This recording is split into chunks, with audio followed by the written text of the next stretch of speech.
kick things off, and I get the honor of introducing one of my closest friends. She is really nervous, so all of you guys just smile and nod the whole time. But this is one of my best friends. This is April. She is a diamond on my team. She's the only diamond on my team so far, and so we've been through some things. She tried to quit on me, so I just did the next wise thing and helped her sister grow and develop, and eventually she decided to come right back with us. Me and Adam were living it up.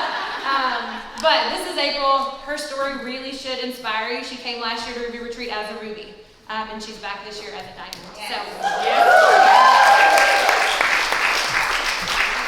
All right, so how many of you are shocked that I'm afraid of public speaking after doing all the Zooms?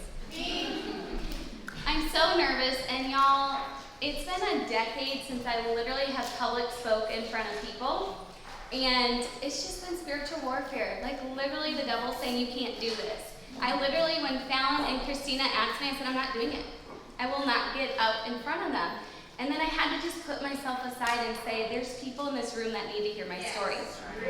And so I want to start with a funny story, but literally why I haven't public spoke is because in high school, I was in a room full of people, I was accepting an award, and my boyfriend, now husband at the time, was in that room, and all I had to do, you guys, was say my parents' name and my name. Well, my parents' names were Ken and Becky. Simple, right? I called them Ben and Kecky. Y'all, I was mortified. I was like, I can't do this. So that has held me back, and it's just crazy how the devil will use things from your past and bring them up and say you can't do it. When you know deep down inside when the Lord is speaking to you to do it, you just need to do it. So I'm up here scared. I'm going to share with y'all today. A lot of you guys know me, April Resch, boy mama, military wife, was a speech therapist.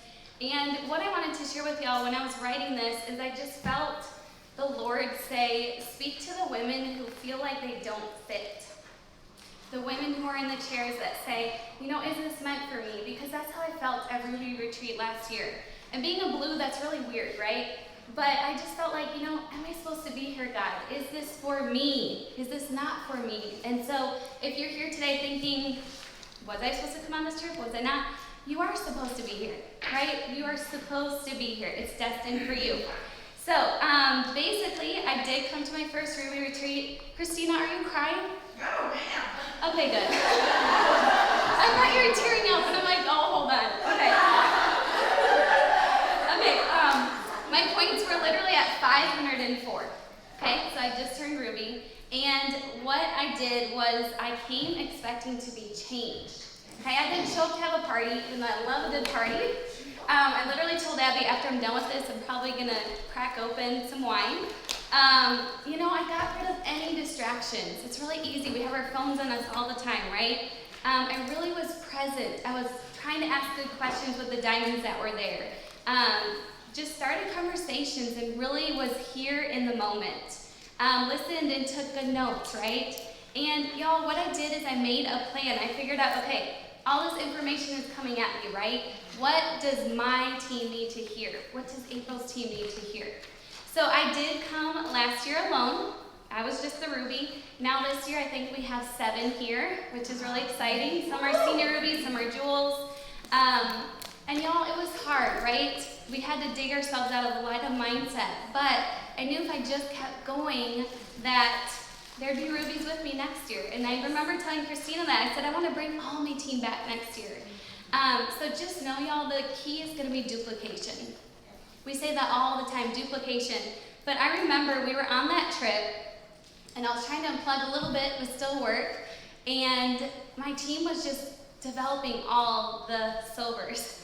And so Christina was like, you know about silver stars, right? I was like, huh?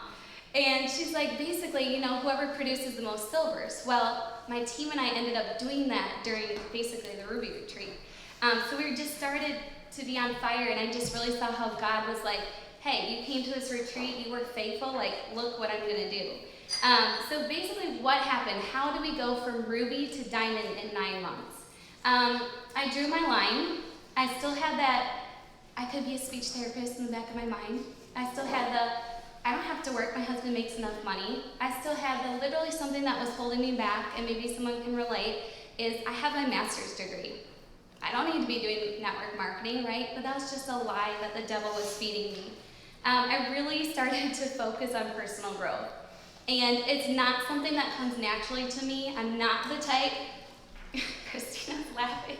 I'm not the type to read the books and listen to the podcast. I'm the type that's like, check the box, right? Instead of actually figuring out what do I need to hear, what does my team need to hear. Showed up consistently. I was just talking, I think, to Rachel Griffin. We literally worked our business for 2 years, 7 days a week. We didn't even take a Sabbath. And then at one point we were like, we need to probably take a Sabbath. Really had no excuses, y'all, when I could have had excuses. We moved last summer, the same month that we ranked up. So my husband and I literally packed the whole house, we moved it ourselves. That next month we ranked up to Sapphire, and that was the month my husband was gone almost the whole month. I was solo parenting, unpacking all the boxes. And then October we hit Diamond. And so, y'all, what else happened was I just figured out, who do I want to do this with? Who am I looking to attract? Who are my dream teamers? And really I was looking for leaders. And when I look at that table right there, it literally brings tears to my eyes, because that is what I envisioned for my team. A beautiful, growing, flourishing team. I was busy, y'all. I had to say no to some things I never would have said no to. I said no to putting my boys to bed sometimes, which is so rare for me. I said no to taking them to the park sometimes. No to sleeping in sometimes. But I knew if I could say no to these things very short term, I could say yes all the time, right? And then the other thing is, y'all, is just figure out how you can link arms with people and empower them to do the same. Like, what is this going to do for their families? You know, getting beyond ourselves. And when I first started this journey, it was all about me. What could this do for April? What could this do for April's family? And now I just think of all the stories that I've been hearing, that lives are being changed. So, what I want to challenge y'all to do is write down, where do you want to be in your business by January? Because that's 9 months from now, and that's when my team went Diamond. And so maybe for you it's re-ranking. Maybe you want a couple new business builders. Maybe you want to develop some silvers.